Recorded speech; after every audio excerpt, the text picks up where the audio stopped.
So, that's my story. If you have any questions, please come see us. Mr. John Ensworth. Oh, thank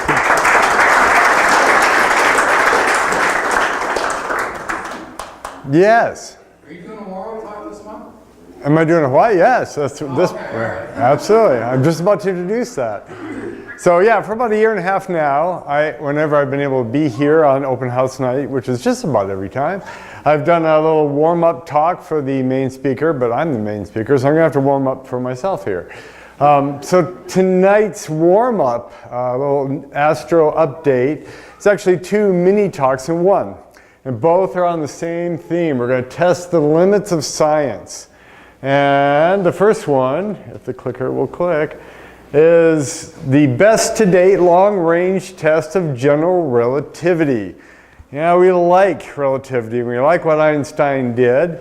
But we just can't go around saying, we're happy, we're not going to test it, we're going to try to break it. And so that's what people are still trying to do today. And there are astronomers out there, they're the ones that don't get invited to as many cocktail parties, who have their own ideas of what might be happening in the universe. And one of the leading alternatives to general relativity is called modified Newtonian gravity or modified Newtonian dynamics. Trying to explain how the universe works, try to explain things like dark matter without using dark matter. So, because we haven't discovered what that is. We don't even know what dark matter is. And so we look at the rotation of galaxies and we find that they act more like solid disks out towards the edges when things should be going a lot slower out there. And the explanation that is leading in astronomy is that there's big clouds of dark matter that are dragging things around and keeping them going faster. So some of these astronomers say maybe if we just say that Newton's version of gravity changes with distance, that we can explain all that stuff away without a mysterious particle. So, to be honest, as much as we like to seem confident about general relativity, our best tests have all occurred within the confines of our own solar system. It seems to work on galactic or intergalactic scales. Good enough, yeah. But then you've got to bring in dark energy, dark matter explanations for things. And so other astronomers, like I said, are trying to come up with other ways to look at this. So Thomas Collett of the University of Portsmouth in the UK used observations from the Hubble Space Telescope and the Very Large Telescope to look at one of the phenomena that Einstein predicted, that when you have a big gravitational region, like a cluster of galaxies or a massive single galaxy, it bends space and time around it, that it acts like a lens. So it actually will magnify and warp the image that we would get from a much more distant galaxy in an interesting way. And you can get crosses and dots, but if it's really right on, if the little galaxy behind it's right in the middle, we can get almost a complete ring of smeared out galaxy light. So this is one galaxy all the way around here. In fact, there might even be a star here that's also appears to be over here. It's just kind of a lens doing weird, random things with light. So what they did is they studied this ring of light around some of these lensing objects, or regions, and then they looked at the stars inside these big galaxies and looked at how they were moving around. So you have 2 ways to measure the mass of this galaxy in the foreground, the close galaxy doing the lensing. And if Newtonian mechanics and general relativity agree or disagree, you can tell everybody else how confident we are now with general relativity. And they found that the masses match within the errors of their experiment, as close as they can possibly make the measurements with the accuracy they want. So we are now happy out to sizes of about 6,000 light years that general relativity acts exactly like Einstein said, and we don't need to modify Newton's gravity to explain things. So they're going to continue the work and try to go to larger scales, look at clusters of galaxies and look at larger scale structures in the universe this way. But it's a big jump to go from the size of our solar system up to over 6,000 light years and still see that Einstein's holding strong. Our next test is there a mysterious fifth force? Could there be a fifth force out there that we are missing because it's kind of weak? Well, we already know that there are four forces: gravity, electromagnetism, the strong nuclear and weak nuclear forces. But is there a fifth force that works on this dark matter again? Everybody's really bothered by dark matter. You know, when you take dark matter and dark energy and atom together, you're missing 96% of the matter energy balance of the universe. And as an astronomer, that's kind of embarrassing. You know? I don't understand 95% of what I'm studying. So we bang at our theories here, trying to make them break. So maybe there's a fifth force out there that pulls matter stronger, or maybe less strong than dark matter would pull other things. Could be. And maybe this mismatch between how gravity works on matter and gravity works with dark matter makes it hard to detect and hard to figure out.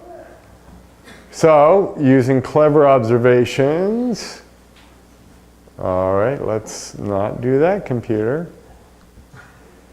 There we go. Ling Xiao, the Max Planck Institute for Radio Astronomy in Germany, observed a pulsar and a white dwarf binary system. So let me jump ahead here if it'll let me. So you have a pulsar is a neutron star that's spinning very rapidly. It's so heavy and dense that it's crushed all the atoms down to where the electrons are smashed into the protons, and you just have a bunch of neutrons packed as tightly together as they can be.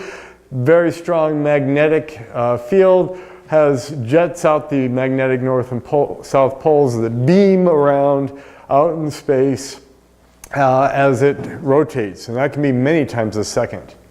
Then a white dwarf is not so heavy and not so crushed. Yes, question over here?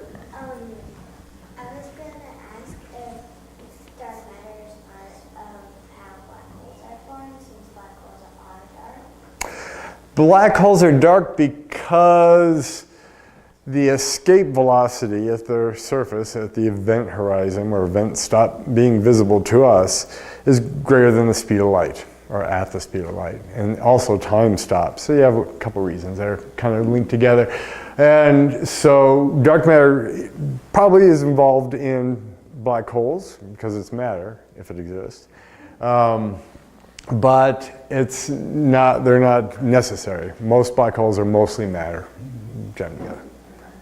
All right, so a white dwarf is a less dense core of a star. It's cooled off, and it's very dense. It's got a lot of gravity. You wouldn't want to try to walk there. You'd be smeared into a jelly. But it's not as severe at all gravitationally as a neutron star.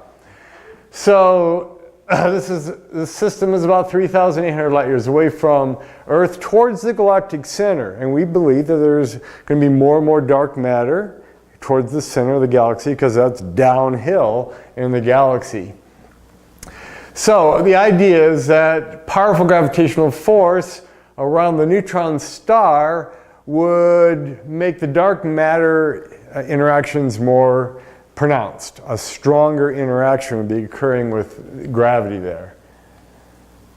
With the white dwarf, less complex, less gravitational force, you would have less of interaction. So now you have the spinning rate of the pulsar, and you have the orbital period of the system, and they watched carefully for 20 years to see if the orbits tweaked the way that we would not expect. And they didn't find anything. So within the accuracy of the experiment, our mysterious fifth force of nature would have to be less than 1% gravity strength. And gravity is already pretty weak. So if there is a fifth force, it's really, really, really, really weak. That's a mathematical term. So, all right, that's it for the update. Any questions on the boundaries of science? We're just making sure we know what we're doing. So it's important. Try to break theories. So. All right, now we're going to introduce our speaker for tonight, John Ensworth.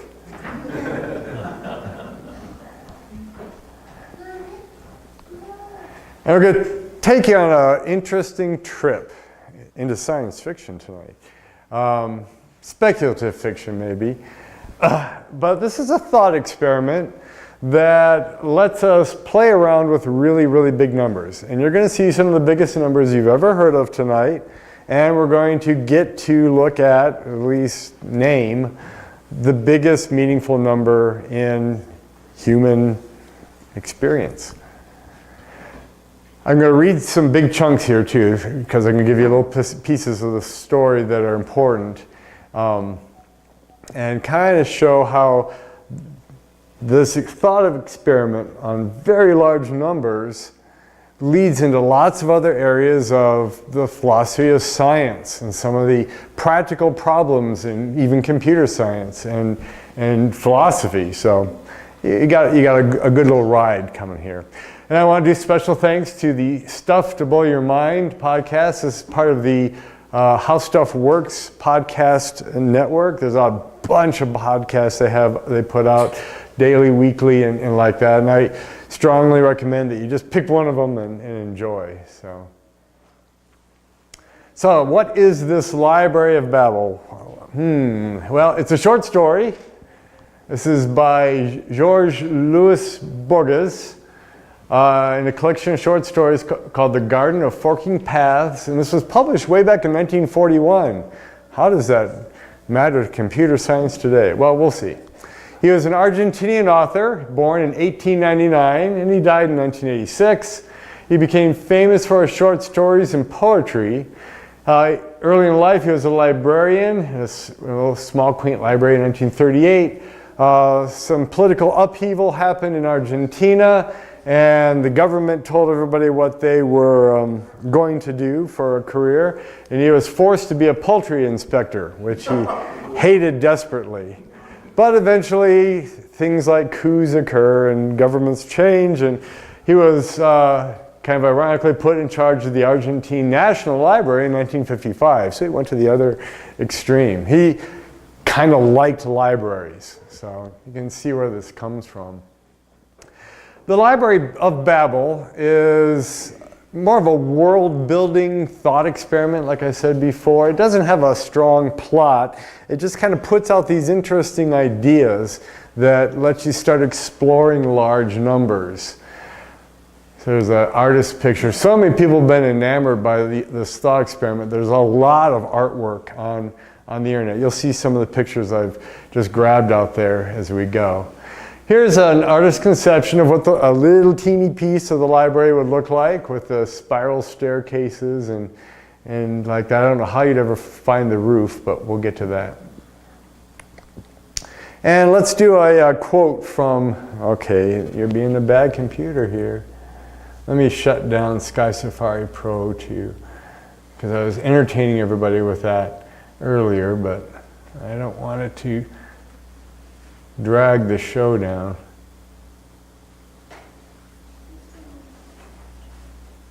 Okay, good night, Sky Safari. And good night, site little update. All right, let me get back into here.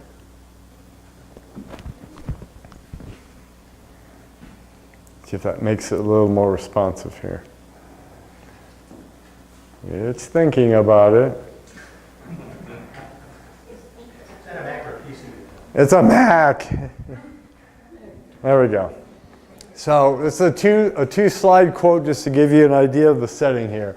The universe, which others call the library, is composed of an indefinite and perhaps infinite number of hexagonal galleries. You just saw those in the picture. With a vast air shafts between them surrounded by very low railings.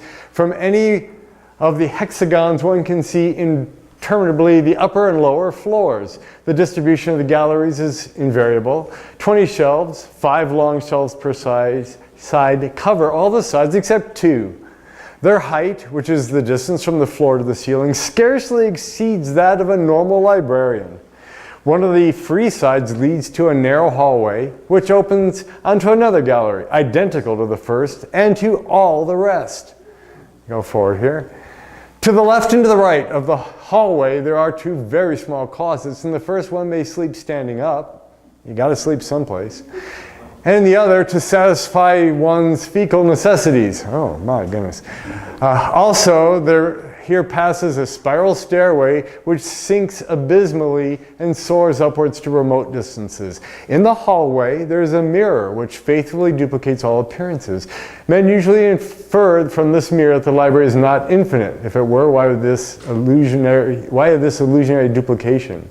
I prefer to dream that its polished surfaces represent the promise of the infinite.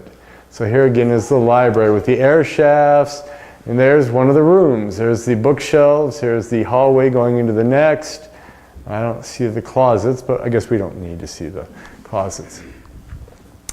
Further, Borges goes on to tell us about the books in this library. Each book has 410 pages. Each page has 40 lines. Each line approximately 80 black characters, because you can have a blank space. All letters are one of 25 characters, including a period and a comma. The variations are all the arrangements of the letters. For his story, they leave out the C and have a K instead, or an S. So you might spell cat, K-A-T, and cereal with an S, but you understand phonetically what the words are. More importantly, no 2 books are duplicates of each other. So there is a finite number of books. In fact, we can calculate the number of books in the library. We can look at the 80 lines. We can look at the 410 pages. We can look at the 40 characters. You can multiply all that out, and you get 1,312,000 characters per book. If you have 25 possible characters in each spot, you get 25 to the 1,312,000th possible books. This number is so famous that we now do call it the Borges number, and it looks like that. 10 to the 1,834,097th power. That's a very big number. That is a 10 with 1,834,097 zeros going off into the distance. That would take you a long time to write all those zeros. It would take you longer to read all those books. But the important part for this talk is that this is not an infinite number, not even close. This is a very definite, there it is, done, we got the number. Now this probably brings up the thought experiment of the monkeys in a room, all pounding on keyboards, and if you give them time, will they create a work of Shakespeare? Well, yes, theoretically, random monkeys punching keys will produce something. It'll just take a very long time to do that. What if you want a book longer than 410 pages? Okay, well, you just continue on to the next book. It's okay. So if you want to do War and Peace, you just keep going book after book until you've got War and Peace. So.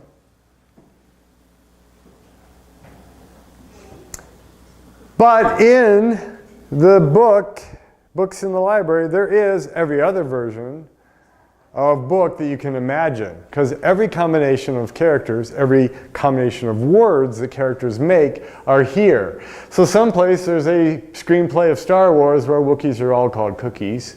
There's a version of Hamlet where the famous line is, "There are more things in heaven and earth, Horatio, than your vamping newsletter." So. There is a perfectly accurate autobiography of each one of you someplace in this library that tells everything that you've done and everything you're going to do for the rest of your life. There are also a very large number of autobiographies of you that tell lies. Everything's right, but it says you had a chocolate donut in the 3rd grade and you actually had a strawberry frosting donut. Everything else is right though. It's all in the library. That's how big this library is. There are solutions to all the world's social problems and economic problems. There's a book that spells it all out. The problem is finding it. You could wander your whole life through this library and only find a book or two that actually have a few coherent sentences. Everything else is just random characters. There's an awful lot of that and some of that going on. Those are random characters too. There's also an ideal version. There's a version of every book or TV show or poem that you've come across. There might be a Star Wars prequel that's the best literature ever created. So I know, I pick on the Star Wars prequels in every talk. I'm sorry. Now the books are random as well, but if the books are all in alphabetical order, then the very first book would have the character A on the first page and blank all the way through the next 410 pages. The next book would have AA and AAA, and the next book AAAA, and I don't have to keep going, right? But see, if you walked your entire life running maybe as fast as you could day and night, you'd never get out of the A section. That's a big library. But Borges tells us that there are characters in the library. So let's meet who else is in the library with you right now. There are librarians. Why not? I mean, libraries have librarians. These are the main character of the story is one of these librarians, and they care for the library, which is an impossible job because that's a very big library. You have to go around and tell people, shh, be quiet in every room. And they have to deal with all these strange other people in the library. There are inquisitors. These are academics, professors maybe, that are going through the library looking for books that have value, books that make sense. That's their job. Day and night they go looking for books that make sense. There's another group he calls purifiers, and their solution is similar to Charles Messier. We have the Messier list of deep sky objects, and Charles Messier was a comet hunter, and he went through the sky looking for fuzzy things with his little telescope, and he'd find a fuzzy thing and go, yeah, I got a comet, and he'd come back an hour later or the next night, and if it moved, he had a comet. If it didn't move, it was something out in the universe. He didn't really know what it was. He didn't want to be fooled by it again. It was M1, M2, M3. So we get our list of bright objects. Yes? How can you tell if a comet moves? Because usually it would just go like that, but it wouldn't go like that. Comets go pretty slowly through the sky. They can be crawling across the sky for weeks or even months sometimes. So you have to look hours apart or a day or two apart to see that they've moved against the stars a little bit. Meteors are the things that go real quick. So, good question. So the purifiers, their philosophy is we don't want to be fooled by any of these books that have meaningless stuff in it, so we're going to burn them all. So they go through and they look at the book, it doesn't make any sense, and they drop it on the floor and set fire, and they go to the next room, destroying everything. But would they destroy a copy of Dr. Seuss with all of its who's and whoville doing things? I mean, how many, they probably don't know what the word Grinch is. So that's not a plug for the movie that's coming. The purifiers are also searching for something that this rumor called the Crimson Hexagon. It's the one room that has everything in it that everybody wants. There's omnipotent books, illustrated books, books that also have a full index of the rest of the library showing you where all the meaningful books are. That would be quite a find. If you could get that book, you would have, the whole library would mean something to you. Oh, there's also a rumor, there's a bookman. This is a librarian who sometime in the distant past found that room and has read the book that has the guide to everything else. A mythological person that if you could find him or her, then you've got it solved. You don't even have to go find that room. Oh, there's other strange people too. Some are worshiping the books themselves. Some people are looking for revelation. Some are just seeking truth, period. And some are thieves that are looking for books that have the codes to all the locks and puzzles in the world. That'd be great to find that one. Every single padlock is in there in one book somewhere. So what they're doing and what these characters are hunting for is meaning. They're looking through all, yes? How do you check a book out? How do you check a book out? I'd have to have a very special library card. That's good. So they're looking for meaning, and they are opening the books and they're looking at what is mostly randomness and trying to make sense of it. And in a way, that's what we're trying to do too as we look at the universe. Look at all the dark matter puzzling that we did just in the opening intro there. And there's a book out there that probably explains the meaning of everything, including their lives, why they exist. And the fact that that book is out there someplace gives everyone in the library hope. So I'll keep on going here.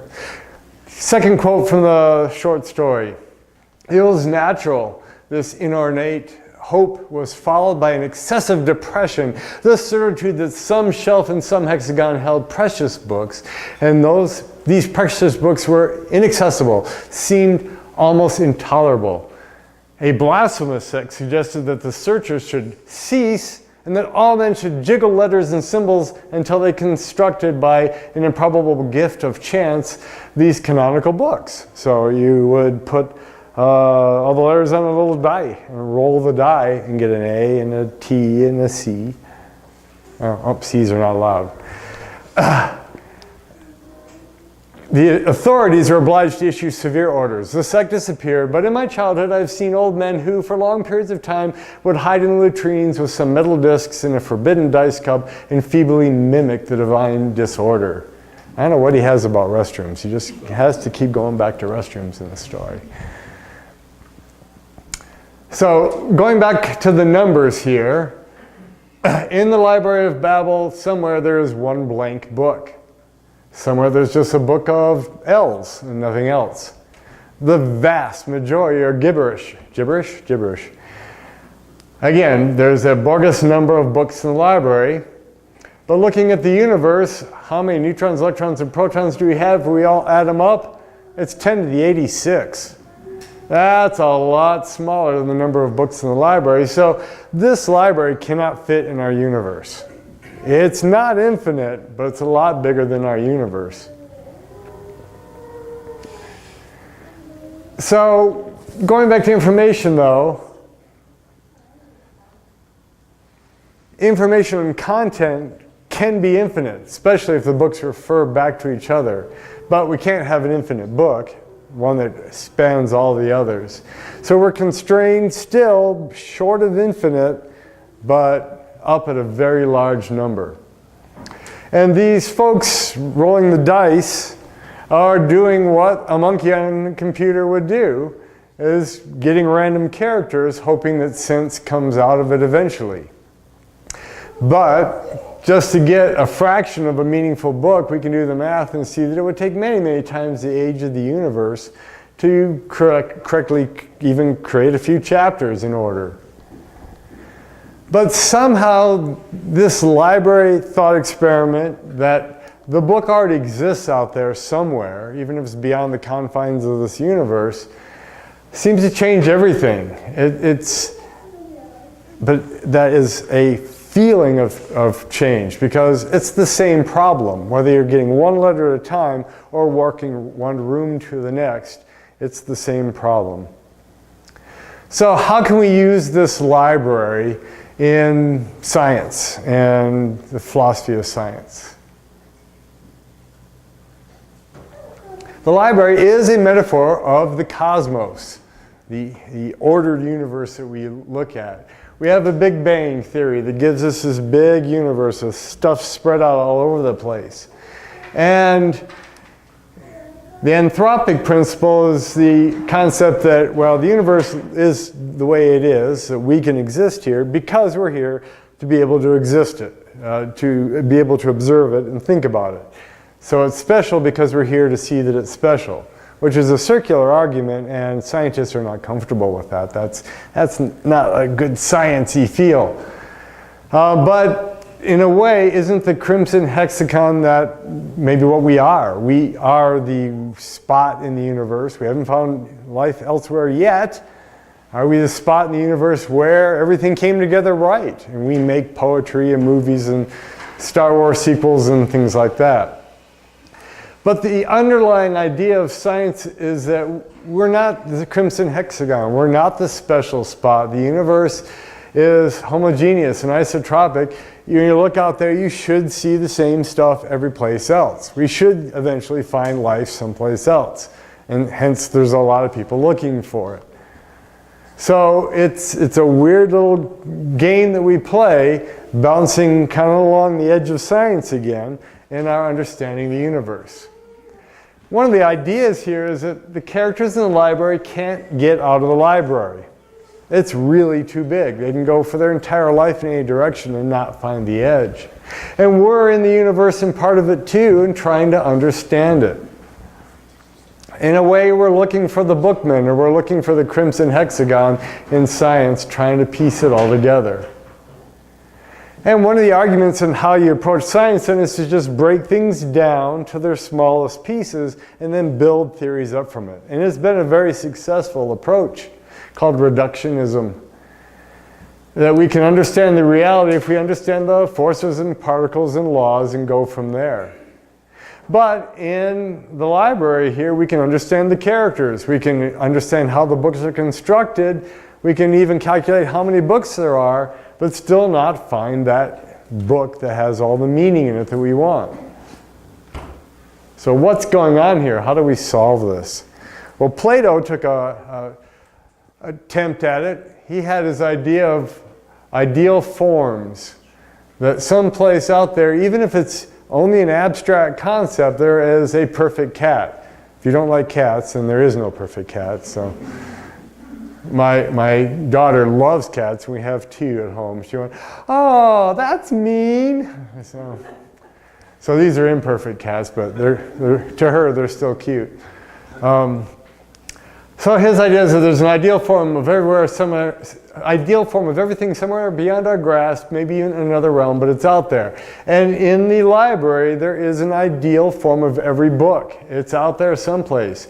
There's a near eternity of alternative versions of things that are perfect.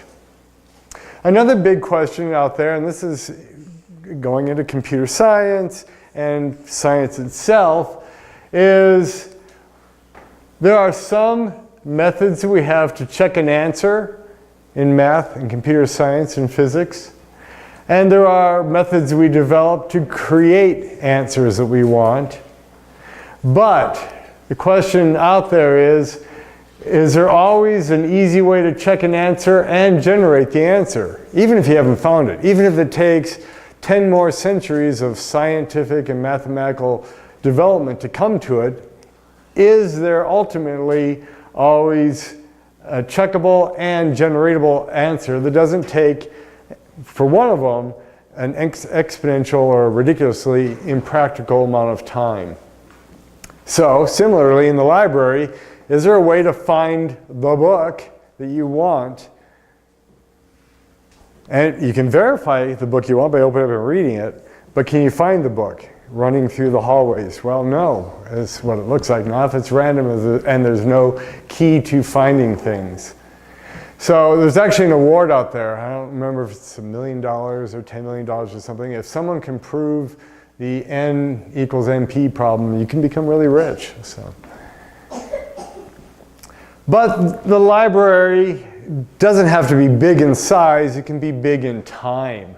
So given nearly infinite time, you could, generating everything randomly, come up with all wisdom and meaning. Again, you have to recognize it when you get to it, and you have to be patient, waiting many, many times the age of the universe to get to it.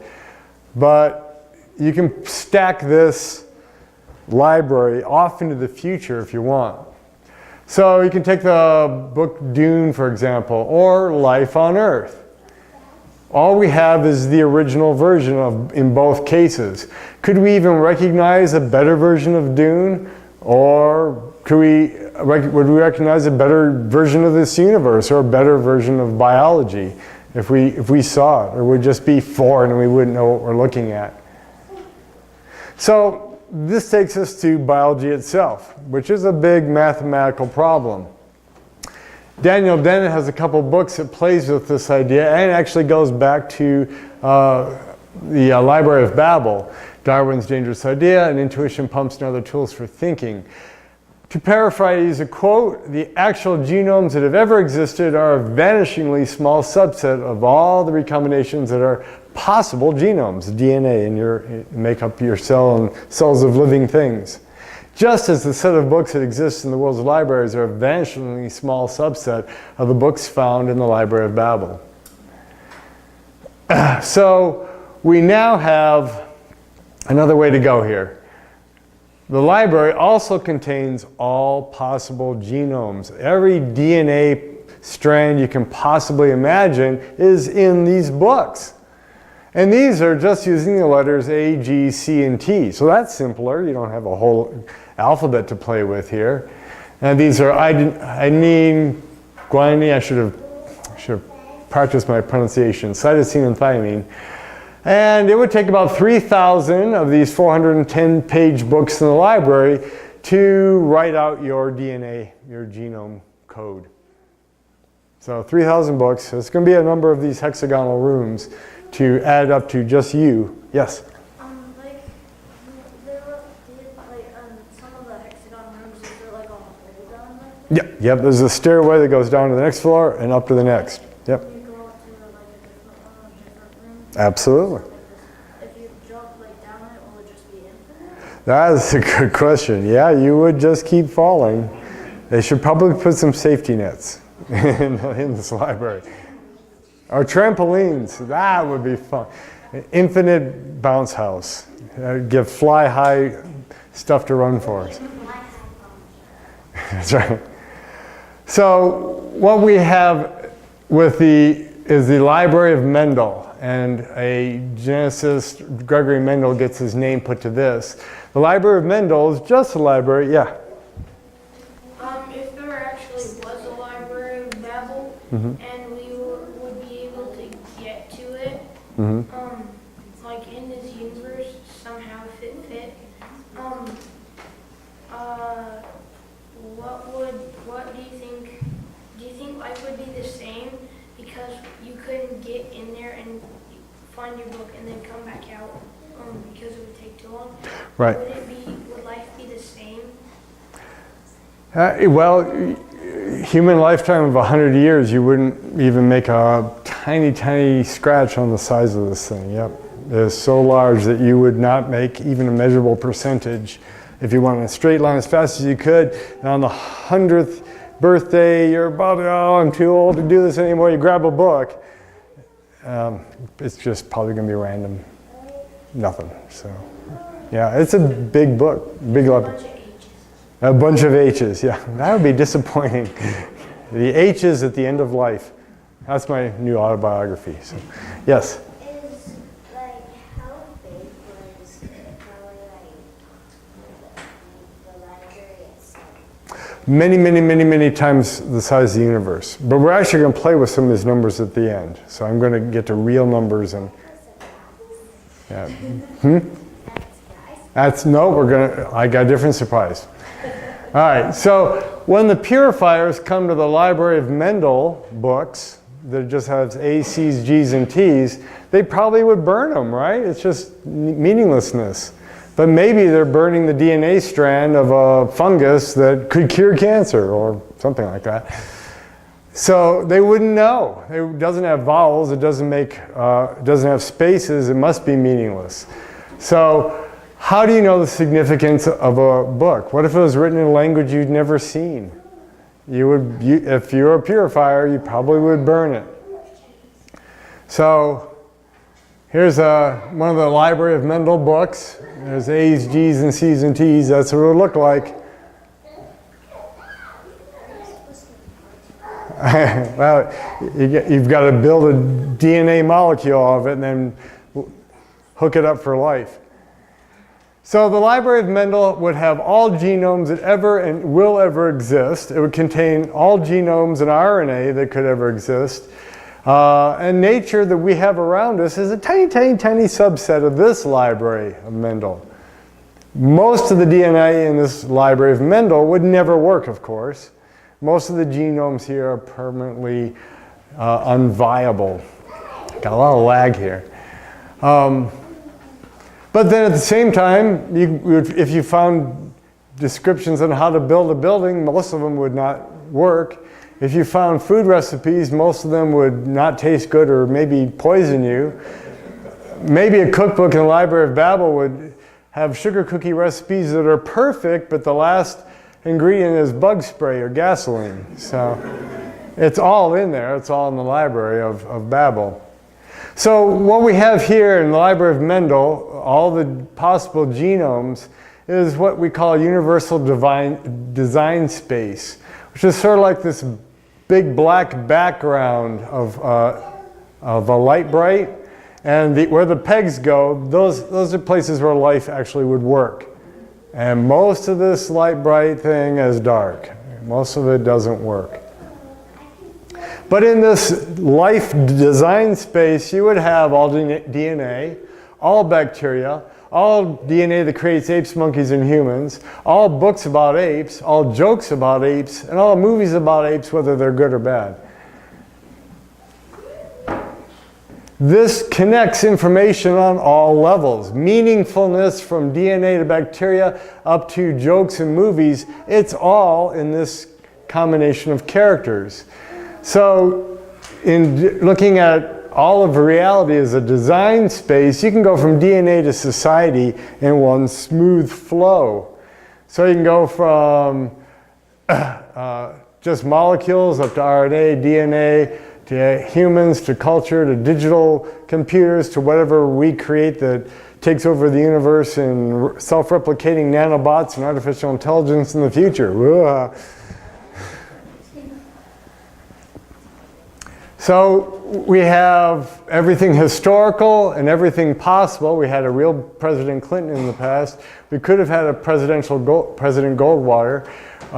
We could have striped giraffes. We could have flying horses. Probably can't have Superman without some unusual things happening, but they're all in the library, yes. So when it's when it says it has like every piece of DNA, basically no one would be able to like actually read the books because they're in the library. Well, if they were a biologist and they knew where to start, they would, yeah. It takes a specialty knowledge to have the meaning of that book. It's just, I mean, there'd be no one to read the books because they're all scattered DNA inside the books. Right. That's why if you found the book that has the directory to all the books, then you're in good shape. Because you can say, all right, John David Ensworth, and that hexagon, that shelf, that book. Yes? How could you read just a few letters made into words? Like, how can you make, so like, A, C, T, and Well, if you're a biologist, you would know what that means. Yeah, you would know how to put those little pieces together. You wouldn't know it as an average person. I wouldn't be able to read it.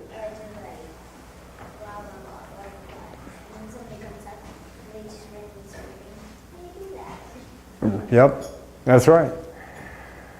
So here comes another thinker, W.V.O. Quine. He's an American philosopher and a logistician, and he actually wrote a little essay you can still get to. He came up with his own version of the library with 2,000 characters a page, getting to 500,000. We get to a 250-page volume, and played with just tweaking the numbers and went from there. He said that the entire and ultimate truth about everything is printed in this library, but as far as you can put words to it. But of course there's every other versions that lie to you as well. So what he did is saying, why not downsize this library to just 2 books?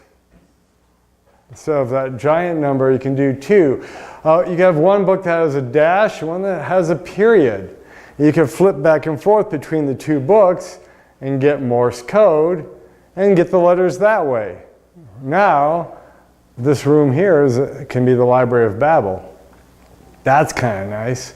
That's a way to save on space. Or computers, 1s and 0s. The computer vocabulary is 1s and 0s. And Turing's universal computer thought experiment was having a ribbon of paper going back and forth through a printer that can print 1s or 0s, or something similar, and you can run any program that's conceivable on a piece of tape type machine like this. That and this is also a universal computer.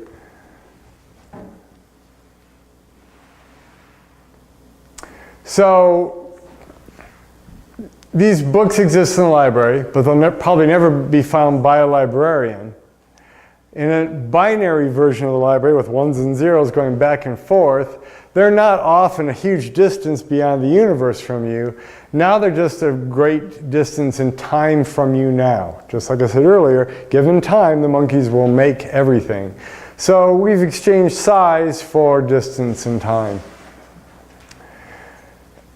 In reality, humans have this interesting quality, and this is what helps us start to get out of the library tonight, is that we have insight, we have intelligence, we have memory, we have creativity, we connect the dots, we make sense of things, and we, like the purifiers, burn the ideas that don't work, and that's what we hope science does. Like the fifth force in the update tonight. The idea of a fifth force is a book that's about to be burned on the floor because it's not standing up to how we observe the universe. By thinking and communicating to each other, we limit the noise. We also limit the signal. We probably throw some good stuff out by accident, but for instance, how many great books might never be written because we didn't think of creating it?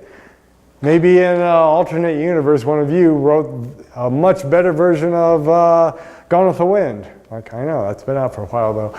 But we don't know.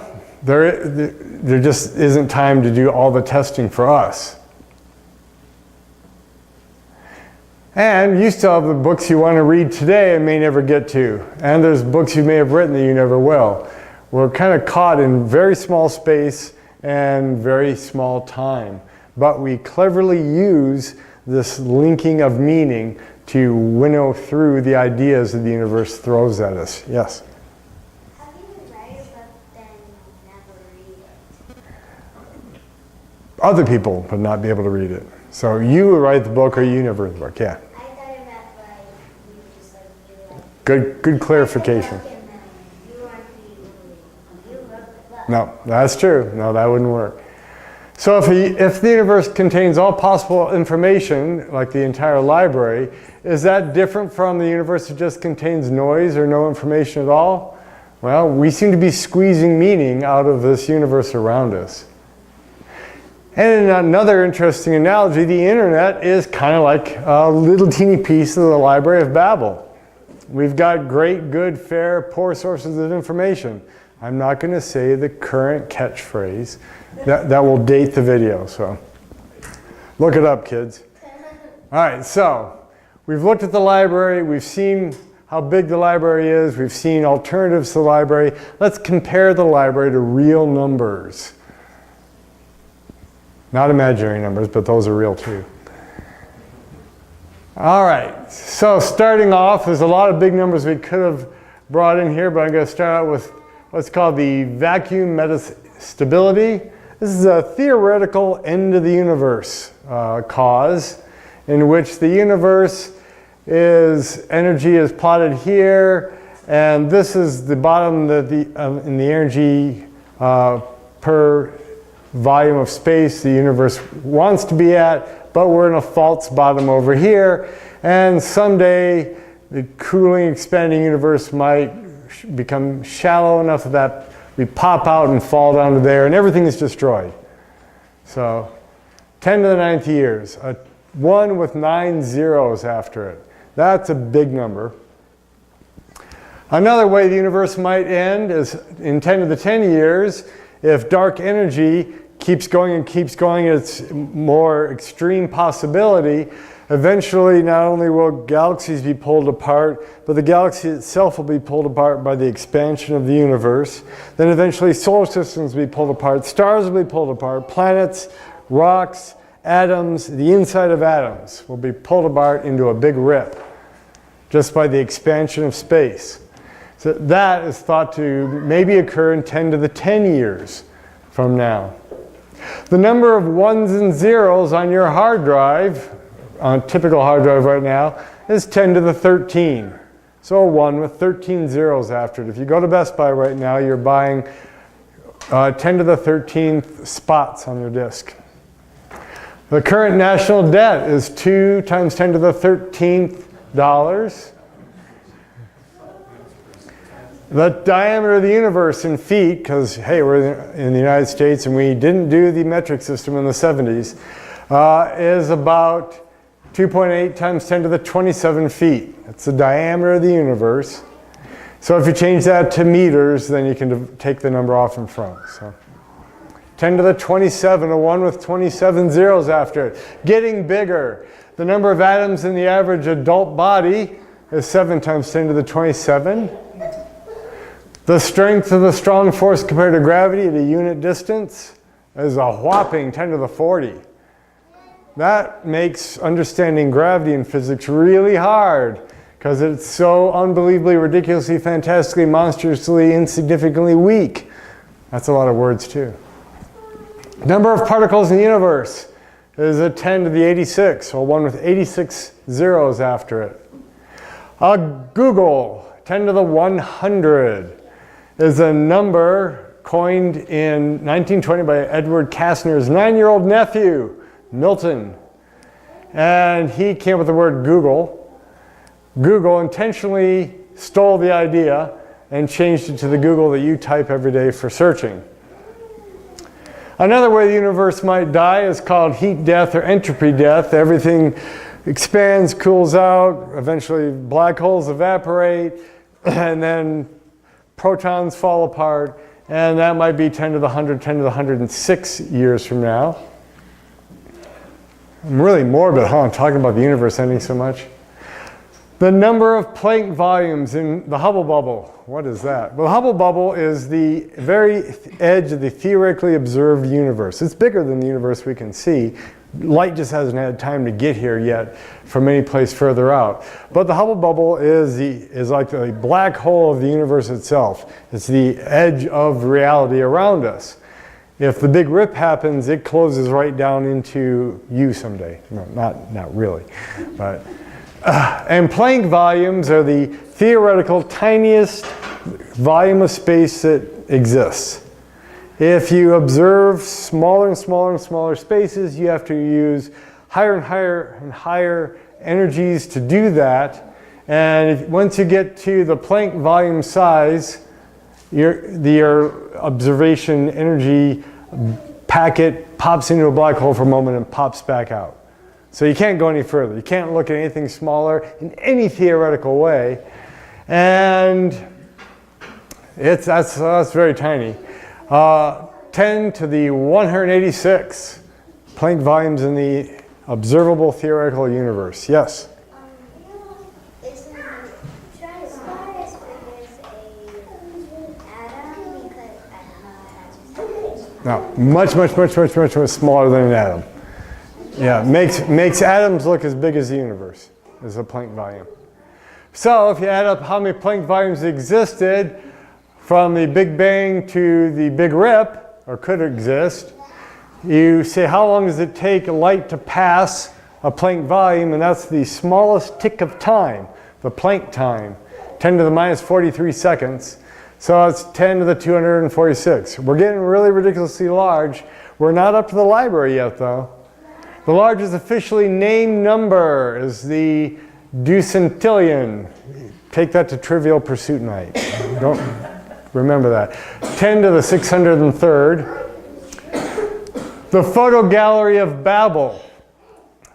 We can also come up with a different kind of library. If you pick a kind of a low resolution picture, like 416 by 640 pixels, give it about 4,000 colors, then you would get 496 to the number of pixels pictures.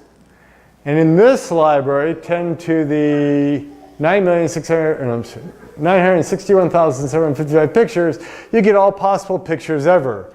This puts Instagram to shame. So, yes? That word ducentillion, is that a figure of numbers? I've never heard that. I hadn't either until doing this research, yeah. No, that's listed as the largest officially named number. So with the photo gallery of Babel, every picture that could possibly be taken exists here. All right, let's take a look for just a quick second at the current picture. Well, I know. It doesn't want to show that when... Let me hop out real quick.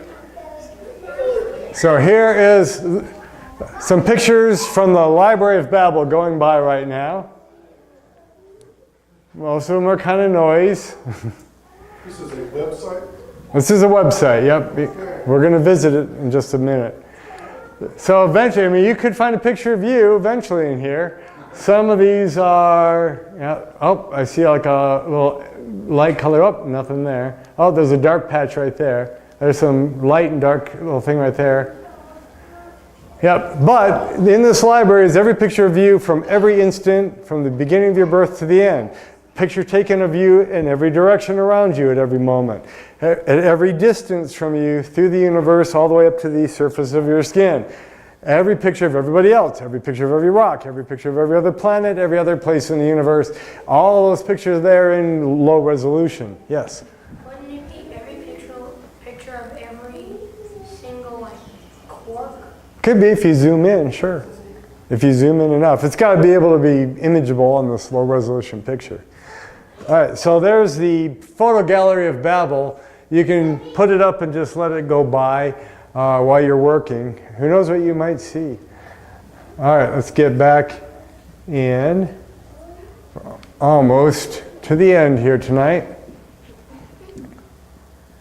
So here we are now at the size of the Library of Babel. The number of books, again, is the Borges number. All right, but let's get bigger. The largest prime number, remember prime numbers are numbers that are only divisible by themselves in 1. And we use them heavily in security. So if you're talking with your bank and it's a secure connection, they're using prime numbers to make sure that nobody can break in and steal your stuff. That is a huge number. That's 1, 2, 3, 4, 5, 6. So 17,425,170 digits in the largest known prime number. And there's people trying to find the next bigger one. Now we take a big jump in size because now we have to use exponential notation with itself. So the end of the universe, if the universe just goes to the big freeze without protons being able to decay, it's now 10 to the 10 to the 75. So take 10 to the 75, which is a 1 with 75 zeros after it, get that number in your head and plop that down to be your exponent for the 10. So it's a lot bigger. If you look at the quantum states around a black hole, down page writes, if you want to answer the problem whether information is lost down the black hole, you need to make all of these possible measurements. It's 10 to the 10 to the 80th almost. And then you'd be able to firmly know where all the information went. That takes us to our next big number, is the Googleplex. The Googleplex is 10 to the Google. So 10 to the 10 to the 100. Or it's the Springfield Googleplex. So there's lots of great math humor in The Simpsons. So. But we can get bigger yet. If the universe is flat and you want to know how far out you have to go until you run out of all the possible combinations of stuff in the universe, in every possible way that physics can work and the particles can be arranged, eventually at 10 to the 10 to the 122, you run out of all the other possibilities of the universe's arrangement inside this Hubble bubble, and it starts over again. So at 10 to the 10 to the 122 meters away in every direction, there's another you looking at me right now as I talk. So that's freaky. But let's get bigger. The amount of time that the universe can, just by random quantum fluctuations, form a whole new universe again is 10 to the 10 to the 10 to the 56. My brain doesn't get around that. I don't understand that. And then the amount of time by which the universe has been creating itself an arbitrary number of times. So this universe has happened over and over and over and over, no matter how physics works, is 10 to the 10 to the 10 to the 10 to the 10 to the 1.1 years. But that's still not the biggest number. Graham's number is the biggest number that the human mind has come up with. It's an enormous number that arises as an upper bound to the answer of a problem in a mathematical field called Ramsey theory. It's named after this mathematician Ronald Graham. And Ramsey's theory is a theory that talks about how many elements of some structure must be there to guarantee that a particular property will hold, or how randomness orders itself. This is how big Graham's number is. The observable universe is too large to even hold a numerical representation of Graham's number. So the number of digits that represents Graham's number itself would be too big for the universe. You can't even do our little 10 to the 10 to the 10 to the 10 to the 10 trick. The universe isn't big enough for that. That's a sloppy way to do it. So Graham's number is as far as we possibly go, but we can go to infinity. We do have the concept of infinity that we work with in mathematics. And Cantor comes in and helps us out. And what he showed us is that there's different densities of infinity. So like the real numbers, so 1, 2, 3, 4, 5, but also 1/2 and 3/4 and 5,072/7. All the numbers can make a ratio of any other two numbers, and also numbers that, well, yeah, I won't get any further than that, are actually a more dense version of infinity than just natural numbers that are 1, 2, 3, 4, 5, 6. So, yep, even infinities have a different level of infinity to play with, and that's as far as we can go. So, other versions of the Library of Babel, you can go read The Name of the Rose by Umberto Eco, The House of Leaves by Mark Danielewski, can't get it. And by Stephen King, which was released only on Kindle. It was about a pink Kindle that magically could see into other universes and give other versions of books that you ordered. So, Time Thy Pyramids, the Library of Babel, and the Stuff to Blow Your Mind podcast goes over this too. The short story of the Library of Babel is online. You can go read it in an hour or so. But let's go look at the Library of Babel right now ourselves. So we've seen the photo gallery of Babel. Here's the actual library. And what they've done is they've mathematically generated an algorithm that will reliably recreate any room in the library you go to. This is kind of like the P equals NP problem. We can't find any particular book in the library, but we can go any place in the library we want. Yes, we're going to do that right now. If the Library of Babel is too big to be in physical books, why can't you put it in like 3D abstract books like on the internet? Because even if you use all the matter, energy, and particles in the universe, you wouldn't even have close enough to do it. You don't have enough electrons even to do it, but you can create it algorithmically. So let's go there. Let's go to a random spot in the library and open a page. There we go. Oh, that's so meaningful. And here's the title of the book right here. So you can click on that, and you can actually see the shelf that it's on. And you can expand this to see the full book title. That's great, yeah.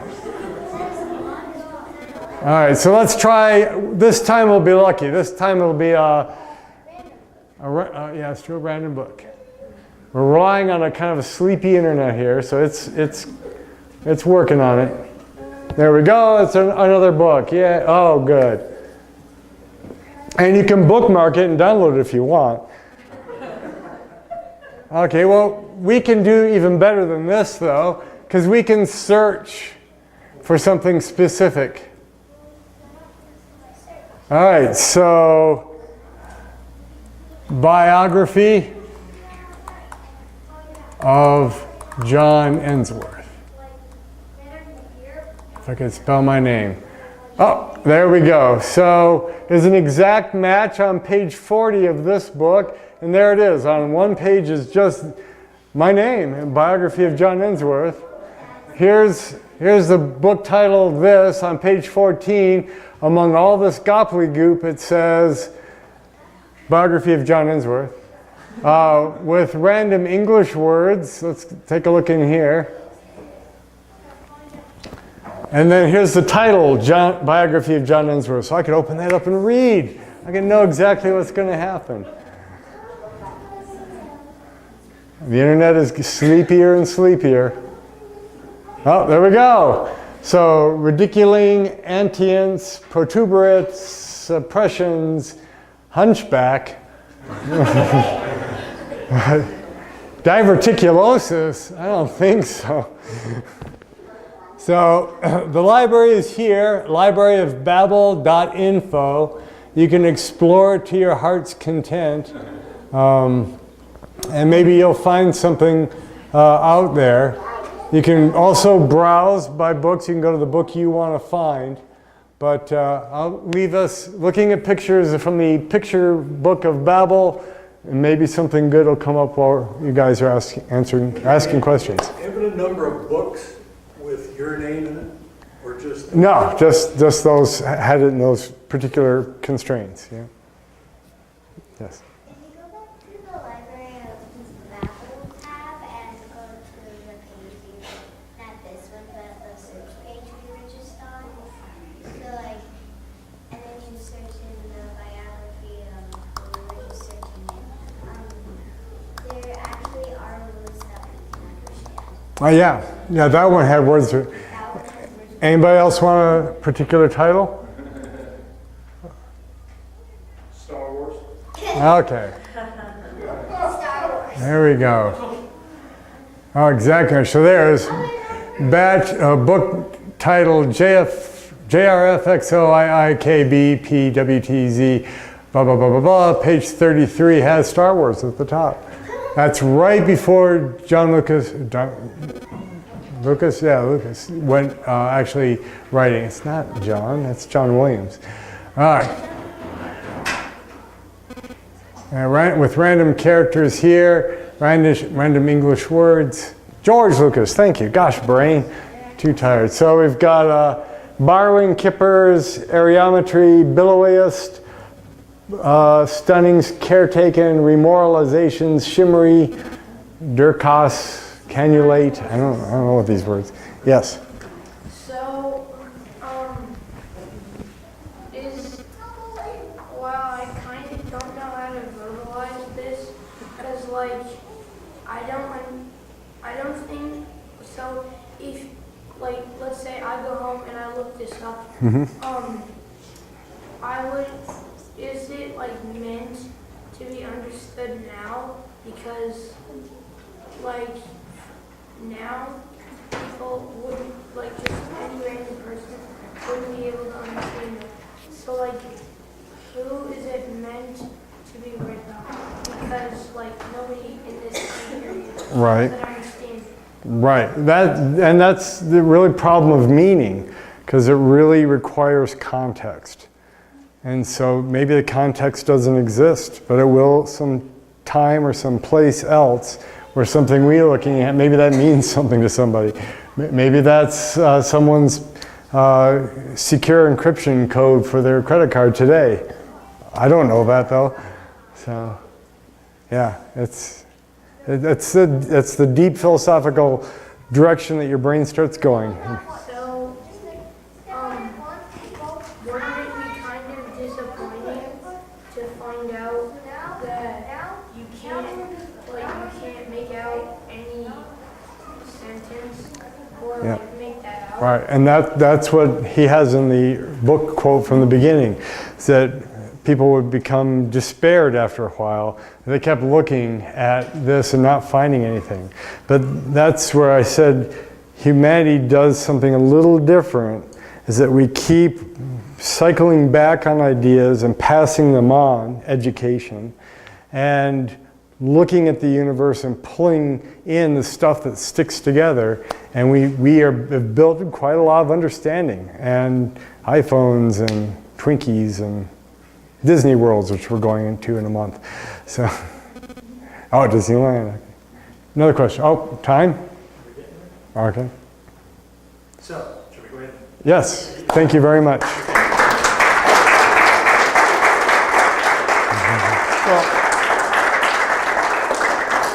So, kind of a deep subject. A deep If you subject. have questions, you want to come up and ask John, that's great. Go ahead and do that. But we'll go ahead and get people up to the dome. Just get looking at stuff out in that universe. Okay. And thanks everybody for coming, and just enjoy the observation, and then if you have questions, talk to John. That was it.